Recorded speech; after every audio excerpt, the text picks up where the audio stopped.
Hi, folks. You ever notice Democrats treat common sense the same way vegans treat cheeseburgers, loudly pretending they hate it while secretly craving it?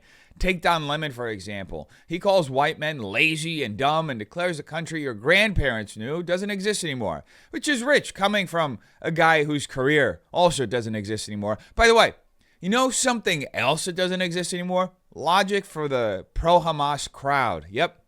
They're now declaring Canada is a white supremacist colonial project.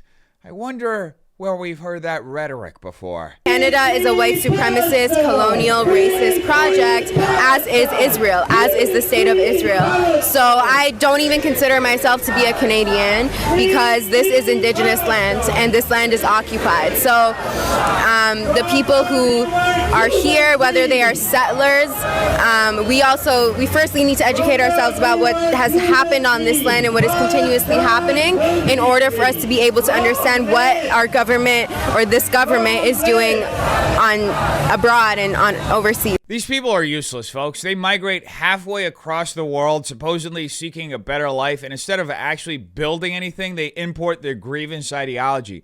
And it doesn't just stop with blaming Israel for everything, apparently. They re-aim that rage at the very country that took them in, lecturing people whose families have fled there for generations, people who settled what was once a barren frontier and built it into one of the most stable, prosperous democracies on earth. You may disagree with how Canada governs, but there's no denying it's one of the safest, freest places in the world to carve out a decent life. Yet instead of gratitude, we get the same tired rhetoric of perpetual resistance. Topple the power structure, not to create anything better, but simply to place themselves at the top. It's complaint without contribution. And that's why a video like this ends up as a great ad for restricting immigration from certain regions, because it explains perfectly why even neighboring countries like Egypt, which directly borders Gaza, refuse to take in Palestinians.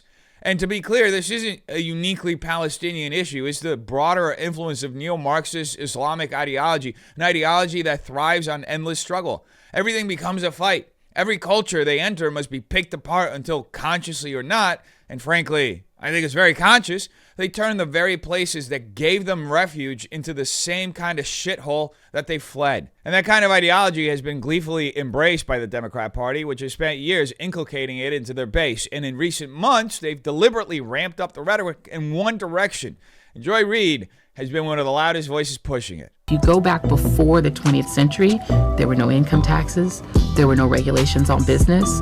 You could earn as much money as you want, leave 100% of it to your children with no taxes. Right. That's the world they want back. And to get it back, they need society to change. They need people to be less modern. They need people to want fewer things. It is a fact that in order to inhabit the Democrat intelligentsia, you must be completely opposed to any form of common sense. You have to be so opposed that you reject things most people instinctively appreciate, like not paying crushing taxes, like being able to keep more of your paycheck, like leaving what you've built to your kids instead of handing it over to government bureaucrats.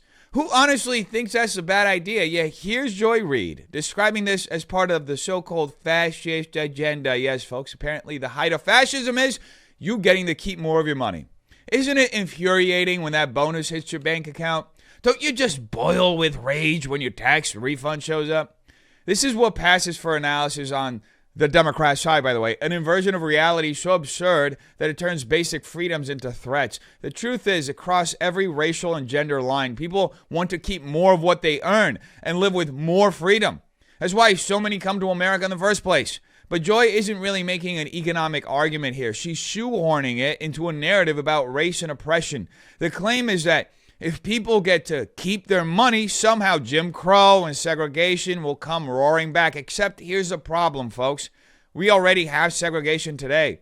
And it's not being pushed by conservatives. I mean, just look around. Historically black colleges, black-only fraternities, black-only safe spaces. Where are the historically white or historically Asian institutions?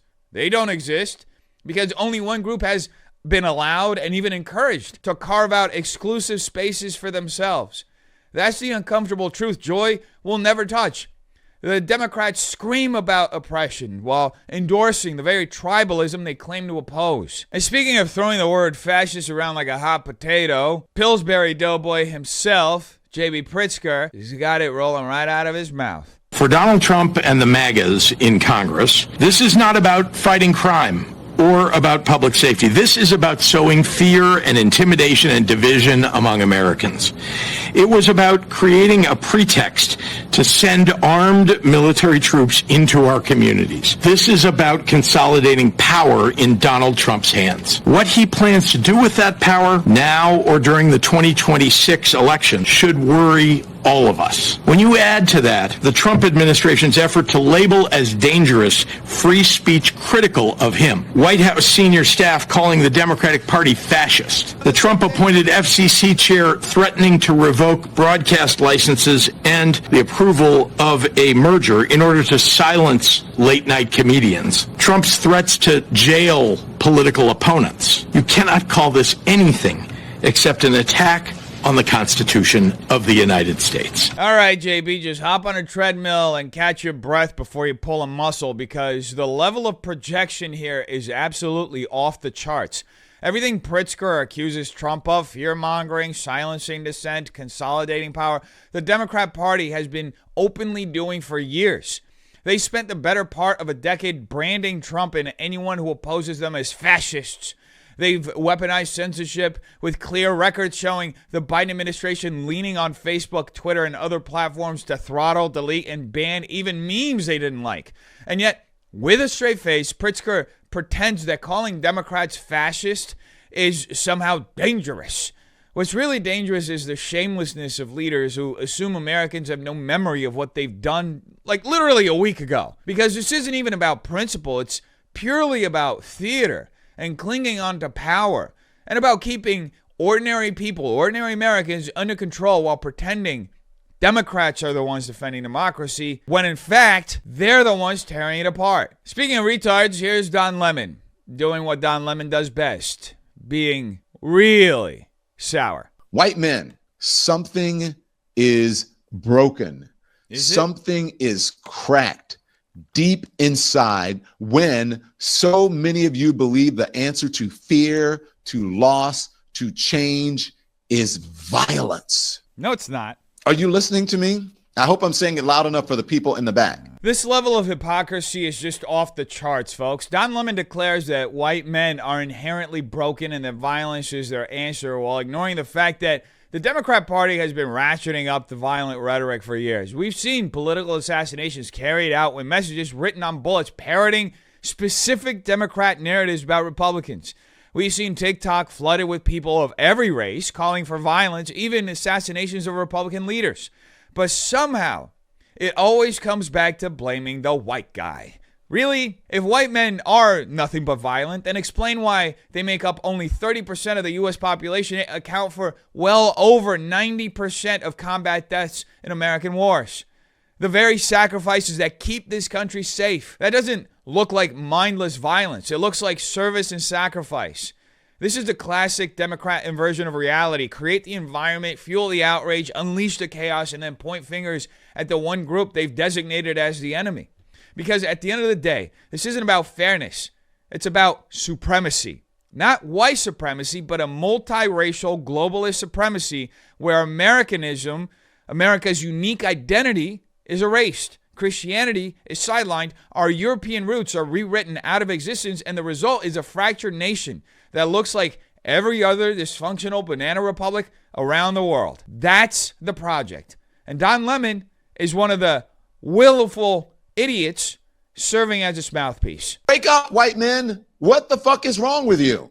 What? But you're too dumb to even realize that because you're lazy and sitting in front of a computer or a phone and you're just eating it up. Oh, my God, look at what they're doing. All of a sudden, my heritage is going to be over. That I want to live in a country where white kids go to white schools and white people marry each other. Literally, nobody's saying that. What is wrong with that? I want to grow up in the country that my great-grandfather grew up in. That country doesn't exist anymore, asshole. Don Lemon is relying on one of the oldest generalization fallacies in the book to build one of the most dishonest straw man arguments you'll ever hear. It's disgusting, frankly, because what he's doing is taking the worldview of a fringe group, white nationalists, and lazily applying it to every white man in America. That's pure racism, and it erases the very nuance of the white experience. There are white people in interracial marriages, white people with diverse cultural backgrounds, white people from Spain, Mexico, Africa. In fact, Elon Musk, the richest man of the world, is a white man from South Africa, and his culture is nothing like that of your stereotypical American. To pretend that all white men share a single identity or ideology is just pure false. And let's be clear, there's nothing inherently wrong with wanting to preserve your culture or your heritage. Black Americans do it all the time. They have historically black colleges, black fraternities, black cultural movements, and yes, even the unspoken cultural pressure against black men dating outside their race. No one calls that racist. It's seen as cultural pride. Why then is it only considered supremacist when a white person wants to preserve their roots? At the end of the day, people have the right to build their families and live out their cultural values however they want, whether that's preserving African traditions, European heritage, or in my case, the Portuguese Italian roots I inherited. Loud conversations, cursing, pizza, rice and beans, maybe even soccer, even though I'm not that good at it. The point is that cultural continuity is normal, healthy, and human.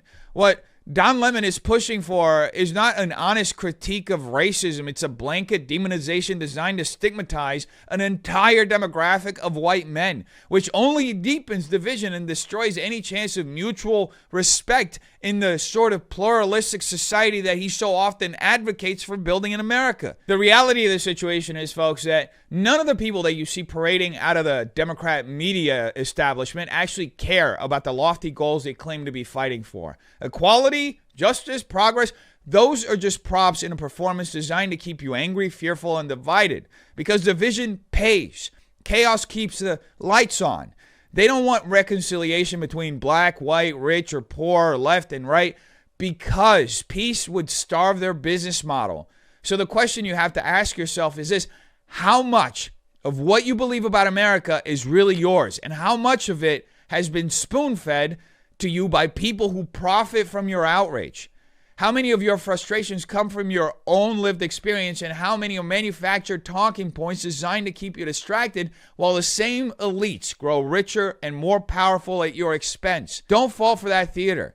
The real rebellion today isn't screaming in the streets or hating your neighbor. It's refusing to be manipulated by the narratives of people who don't actually want you to be free. You tell me what you think in the comments down below. Hope you have a terrific day. Peace.